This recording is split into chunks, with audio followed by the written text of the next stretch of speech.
dari kecil, itu aku udah gemuk, udah kayak susah banget untuk kurus. Bahkan waktu dari SD, SMP, SMA aku tuh udah kayak full tekanan bulian tentang aku. Gue akan kasih tahu apa hal yang bikin aku tuh berhasil turunin berat badan aku dari 75 kilo ke 52 kilo, dan ini benar-benar sesuai dengan pengalaman aku pribadi. Jadi ini benar-benar cara yang aku rasain sebagai orang yang susah banget turun berat badan, sebagai orang yang susah banget diet, sebagai orang yang susah banget memiliki badan yang kurus gitu ya. Halo teman-teman, makasih udah klik video ini. Di video kali ini aku mau ngasih tahu dulu kalau hari ini aku bakalan bahas diet lagi, dan aku pengen ngasih tahu ke teman-teman kalau aku tuh udah berhasil turunin berat badan dari 75 kilo ke 52 kilo. Di sini aku tuh lebih pengen storytelling atau bercerita gimana sih cara agar aku tuh berhasil nurunin berat badan dari 75 kilo ke 52 kilo, which is itu tuh aku berhasil turunin 23 kilo, yang dimana aku tuh susah banget untuk kurus guys. Aku tuh tipe anak yang susah banget untuk kurus, untuk langsing, untuk turun berat badan itu rasanya sangat teramat sulit gitu. Jadi di video kali ini aku bakalan ceritain, ini lebih ke cerita ya, kayak pengalaman aku berhasil turun sampai sebanyak itu. Let's go. Oh ya, sebelum lanjut ke video, aku mau ngasih tahu kalau barang-barang yang ada di video ini aku spill di link deskripsi box. Oke, teman-teman. Oke teman-teman, sebelumnya aku tuh mau cerita dulu tentang kondisi tubuh aku dari masa kecil, dari SD sampai SMP, sampai SMA, sampai aku kuliah, dan sampai sekarang gitu ya. Jadi yang pertama aku mau ngasih tahu dulu kalau aku tuh dari kecil, itu aku udah gemuk, udah kayak susah banget untuk kurus. Bahkan waktu dari SD, SMP, SMA aku tuh udah kayak full tekanan bulian tentang aku gendut, aku gajah, aku badak. Pokoknya aku tuh udah kenyang banget yang namanya dibully waktu aku sekolah karena badan aku yang teramat gemuk gitu. Jadinya emang aku tuh udah aku tuh udah selalu gemuk dari aku kecil, sampai akhirnya aku pertama kali dalam hidupku waktu aku kuliah, aku inget banget itu aku mulai merasakan yang namanya tubuh sedikit ideal itu pas tahun 2019 itu aku inget banget, dimana berat badan aku lumayan terlihat seperti ideal, tapi sebenarnya nggak ideal kalau dicek di kalkulator BMI gitu.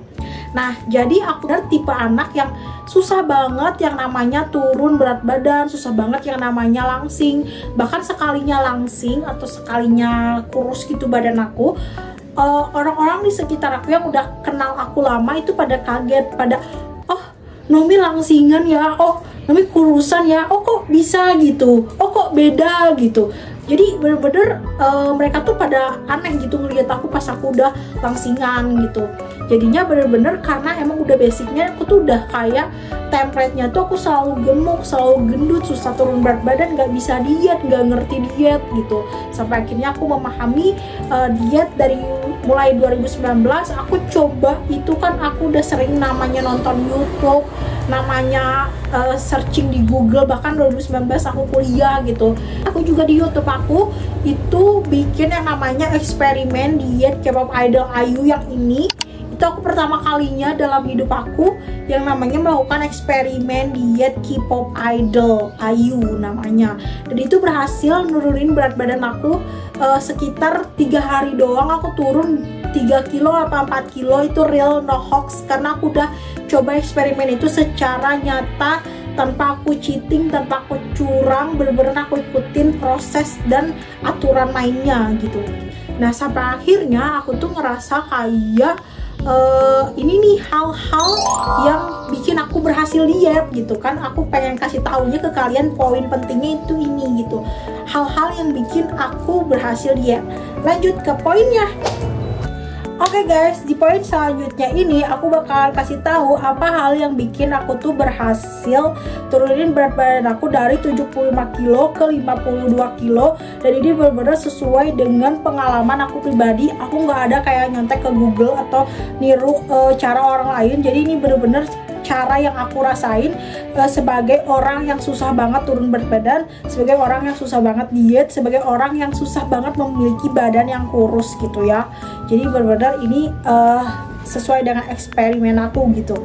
Jadi yang pertama yang bikin aku berhasil banget dietnya itu adalah yang pertama, aku bener-bener yang namanya menghindari gula pasir. Aku tuh udah sering banget bilang di semua video aku, yang bikin kita berhasil diet itu ketika kita itu berhasil mengkat atau bahkan menghilangkan yang namanya gula pasir dan turunan-turunannya. Tetapi itu tuh nggak bisa kita hilangkan selamanya. Aku pribadi kan kayak aku hilangkan di tahun 2020 itu aku benar-benar hilangin tuh gula pasir gitu. Nah sehingga pas waktu aku kembali lagi ke habitat atau setelan pabrik, itu aku gendutnya juga cepet lagi gitu. Jadi benar-benar harus yang namanya dihilangkan atau dikurangin dulu gula pasirnya gitu. Nah aku tuh pas semenjak aku benar-benar ini menghilangkan ya, konteksnya bukan mengurangi. Nah pas aku udah benar-benar menghilangkan yang namanya gula pasir di perdietan aku kurang lebih dari 2-4 bulan, itu aku berhasil benar-benar bukan cuma berat badan aku yang turun, tapi juga efek yang aku rasain ketika aku menghilangkan gula pasir di kehidupan aku atau di kebiasaan aku, yaitu kulit aku jadi nggak mudah berjerawat, kulit aku jadi lebih cerah, terus juga kulit aku tuh jadi lebih awet muda. Ngerti gak sih? Awet muda tuh jadi nggak kayak kusam, nggak yang kayak kerutan gitu. Karena aku baca-baca lagi di Google, di berbagai sumber gitu, kalau gula pasir itu ternyata bisa menghambat yang namanya kolagen dari kulit. Jadi menurut aku ini gula pasir ini bukan hanya untuk diet, tapi gula pasir dikurangin, dihilangkan juga bisa buat kesehatan kulit dan juga buat kesehatan tubuh kita. Jadi bukan cuma buat kurangin berat badan, tapi kesehatan tubuh dan lain-lainnya itu ngaruh banget ketika kita udah mulai kebiasaan dalam menghilangkan gula pasir gitu. Lanjut di tips yang kedua. Oke, di tips yang kedua yang bikin aku berhasil diet itu adalah aku lebih mengutamakan protein dibandingkan karbohidrat. Jadi waktu tahun 2019 lalu, aku tuh kenal yang namanya diet DEBM, dan aku ikutin diet DEBM itu selama beberapa bulan gitu ya. Dan ternyata hasilnya bener-bener wow banget di aku. Jadi aku ngakuin diet DEBM itu apa sih gitu kan, yang kalian kan awam ya, jadi nggak tahu. Jadi diet DEBM itu adalah diet kita tuh tinggi makan makanan yang mengandung protein hewani ya, dan rendah karbohidrat. Jadi karbohidrat which is kayak nasi merah, nasi putih, singkong, kentang itu benar-benar nggak boleh. Kenapa? Karena dia itu kandungan gizinya itu, kandungan karbohidratnya itu tinggi gitu. Yang dibolehkan di diet DEBM karbohidrat itu sejenis yang masih ringan-ringan aja. Contohnya kayak sayur, terus juga wortel, pokoknya kandungan gizi yang karbohidratnya itu kayak rendah, nggak tinggi setinggi kentang, singkong, dan nasi dan lain-lain. Dan yang diprioritaskan dalam diet DEBM itu adalah protein hewani gitu. Protein sendiri ada dua guys, ada protein hewani, ada juga nabati. Nah kalau di DEBM kita mengutamakan yang namanya hewani. Hewani itu protein jenis apa sih? Jadi kalau hewani itu adalah protein jenis yang berasal dari hewan-hewanan. Contohnya apa? Kayak telur, ayam, daging, ikan. Pokoknya yang berasal dari hewan itu adalah protein hewani. Sedangkan kalau nabati itu contohnya tuh kayak tempe, kayak tahu, kayak susu. Susu aku masih bingung dia masuknya nabati apa hewani, karena susu sendiri kan dari sapi gitu ya. Nah kayak gitu guys. Nah jadi kalau aku tuh waktu itu benar-benar memprioritaskan yang namanya protein dibandingkan karbohidrat. Bahkan aku tuh lebih rela untuk makan daging ayam aja atau telur rebus aja atau ikan aja dibandingkan aku harus full makan sayur. Aku benar-benar bukan vegan dan aku bener-bener gak suka banget yang namanya sayur. Kok kamu gak suka sayur, terus kalau kamu gak makan sayur nanti susah BAB dan lain-lain dong. Nah, solusi dari aku adalah aku minum kopi Nescafe klasik hitam. Sampai sekarang aku masih konsumsi karena itu ngebantu aku banget dalam melancarkan buang air besar aku gitu. Terus juga yang harus kalian tahu kalau protein ini kenapa sih kayak ngebantu banget buat diet kita gitu, buat tubuh kita dalam melangsingkan, merampingkan, menyusutkan gitu. Karena protein ini dia itu adalah asupan makanan untuk memberikan asupan ke otot kita. Dan kalian harus tahu kalau otot itu adalah bagian tubuh yang berfungsi atau memiliki job desk ya, job desk atau pekerjaan di tubuh kita itu adalah untuk membakar lemak atau membakar kalori gitu. Jadi kalau misalkan kalian nih mempergunakan otot kalian dengan baik, dengan efektif gitu, maksudnya di sini adalah kalian gerak lah minimal gitu ya. Nggak harus kita muluk-muluk olahraga. Gerak itu minimal kayak jalan kaki 1 jam, jalan kaki 30 menit. Itu bener-bener ngaruh banget di diet aku guys. Soalnya kalau misalkan aku kayak rebahan doang atau cuman nggak ada aktivitas gerakan tubuh, itu sama sekali bikin kita tuh susah banget turunnya. Jadi dulu tuh aku bener-bener mempergunakan protein terus juga disampingi dengan gerakan gitu. Lanjut tips yang ketiga. Oke, tips ketiga yang bikin aku berhasil diet 23 kilo adalah porsi kontrol. Jadi aku bener-bener mengontrol porsi makan aku. Di sebelumnya kan aku pernah bilang ya kalau aku tuh lebih banyak makan protein dan lalalala ye. Tapi itu tuh kembali lagi harus dikontrol. Kenapa? Porsinya harus dikontrol, volumenya harus dikontrol. Karena yang namanya diet itu harus yang namanya defisit kalori. Defisit kalori itu apa sih gitu kan? Defisit kalori itu kita itu mengulangi kalori harian yang masuk ke tubuh kita. Jadinya kalian itu harus yang namanya memperhatikan asupan atau jumlah kalori harian yang kalian konsumsi gitu. Aku pribadi sekarang itu gak bisa guys yang namanya diet yang strict banget, yang kayak ketat banget. Nah, solusi dari aku adalah aku tuh melakukan diet intermittent fasting atau diet IF, dimana aku tuh bisa makan apa aja yang aku mau, tapi dibatasi jam makannya. Jadi kalau sekarang nih aku contoh, nanti aku bakalan bikin vlognya deh ya. Nah, kayak sekarang nih aku contoh, aku tuh lagi diet IF dan aku buka jam buka puasa atau jam makan aku itu pas sesudah maghrib. Jadi sesudah maghrib aku baru boleh bisa makan. Nah, terus pagi, siang, sore kamu ngapain? Kamu makan apa? Nah, kalau aku pribadi cuman pagi tuh aku cuman makan kopi 10 kalori 2 bungkus Nescafe klasik. Terus siangnya aku minum air lemon itu ditambah siasit kayak cuma sekitar berapa lah, under dari 100 kalori. Terus juga nanti malam aku rencananya pengen makan ubi madu bakar yang dipanggang. Pokoknya aku pengen makan makanan yang bener-bener kayak aku tanpa harus ada aturan khusus gitu. Jadi bener-bener kita boleh bebas makan apa aja asalkan kembali lagi porsi kontrol atau porsinya dikontrol, volumenya dibatasi gitu. Lanjut di tips yang keempat. Oke, di tips yang keempat adalah aktivitas tubuh atau gerakan atau lebih hardnya atau lebih effortnya itu adalah olahraga. Di sini aku tidak menyarankan kalian kayak harus setiap hari olahraga, no, karena saya juga mager gitu. Jadi di sini tuh aku lebih menekankan kalau kalian gak boleh rebahan doang, bener-bener gak boleh rebahan doang. Aku bisa berhasil turun 23 kilo itu karena berkat dari olahraga juga guys. Dulu tuh aku tuh rajin yang namanya workout paha untuk mengecilkan paha. Terus juga aku rajin senam aerobik di rumah aja gitu. Terus juga aku tuh rajin jalan kaki 1 jam atau 30 menit, paling sebentar itu aku jalan kaki tuh 15 menit gitu. Dan itu tuh aku lakukan secara konsisten, tapi nggak tiap hari, tapi seminggu tuh ada kali sekali, 2 kali, 3 kali. Tapi pernah aku di waktu atau di masa aku tuh setiap hari workout gitu. Aku pernah kayak gitu guys. Jadi aku inget banget gitu history perdietan, effort aku tuh aku inget banget gitu.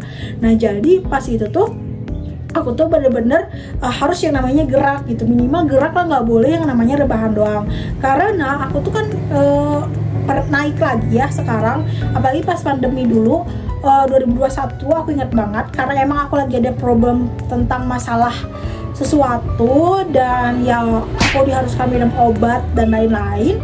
Jadi 2021 tuh aku tuh full kebanyakan rebahan di rumah. Intinya aku naik tuh jadi ke 75 kilo dan sekarang turun lagi alhamdulillah gitu. Karena aku menerapkan apa teori-teori yang sudah aku pahami gitu. Nah, jadi aku tuh dan sekarang juga kalian harus tahu aku masih diet lagi guys. Aku tuh pengen akhir tahun tuh aku 50 kilo lagi karena sekarang tuh aku lagi di 60 kiloan. Jadi kalian kalau misalkan interest buat diet, subscribe channel aku, oke? Nah, jadi aku tuh minimal gerak dan ini habis bikin video ini aku juga mau jalan kaki guys. Aku tuh minimal jalan kaki tuh 4.000 langkah atau 5.000 langkah kayak gitu. Lanjut ke tips yang terakhir. Oke teman-teman, di tips yang terakhir dan ini lumayan manjur banget, bener-bener manjur untuk menahan nafsu makan, untuk bikin kamu nggak ngemil-ngemil, nggak banyak makan, nggak kelaparan tentunya ya, nggak kelaparan nih garis bawahin. Oke, di tips yang kelima ini adalah aku tuh mengurangin cita rasa makanan aku. Jadi dulu tuh waktu aku berhasil turun sampai 23 kilo itu adalah aku tuh bener-bener masak kebanyakan ya, dominasi masak itu adalah sendiri, pakai tanganku sendiri. Dan aku kalau masak itu yang pertama aku tuh kurangin yang namanya garam. Kenapa garam? Karena garam itu bisa mengikat air di tubuh kita. Kalau misalkan tubuh kita tuh over atau kelebihan konsumsi garam, nah tubuh kita tuh bakalan ngikat air yang menyebabkan perut kita jadi buncit, pipi kita jadi cabi, pokoknya bener-bener bisa ngikat air gitu. Kalian tahu sendiri kalau misalkan badan kita ngikat air, itu artinya berat badan kita juga besar gitu ya, naik gitu.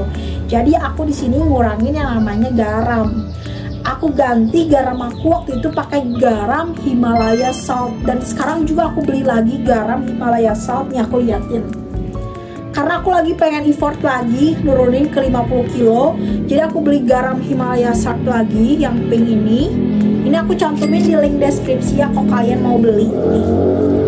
Jadi aku tuh pakai garam Himalaya Salt, tapi ini tuh walaupun emang garam Himalaya, aku tetap porsi kontrol lagi, aku tetap kayak batasin karena di sini aku tuh mengurangi cita rasa makanan aku tuh agar nggak terlalu gurih, nggak terlalu asin. Apalagi aku paling nggak suka makanan asin. Aku lebih suka makanan tawar daripada makanan asin, jujur.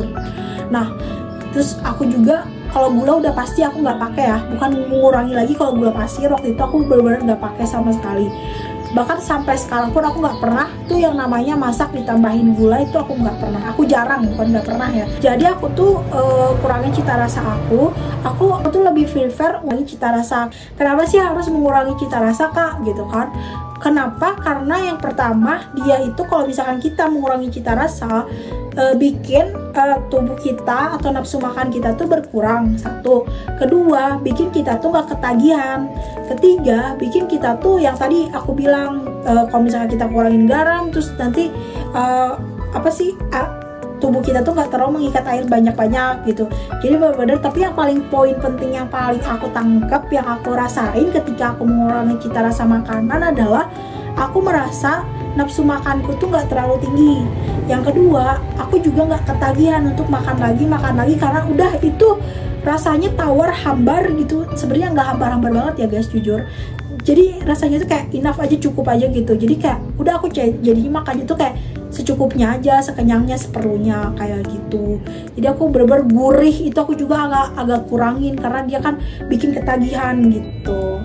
Nah itu dia guys 5 hal yang bikin aku berhasil turunin berat badan aku dari 75 kilo ke 52 kilo, which is itu adalah turun 23 kilo. Dan sekarang aku juga lagi diet lagi. Kalau sekarang tuh aku nggak mau terlalu strict dietnya, makanya aku ambil solusi yaitu diet IF. Dengan jam makannya itu aku pokoknya jam makannya aku buka di jam 6 maghrib gitu.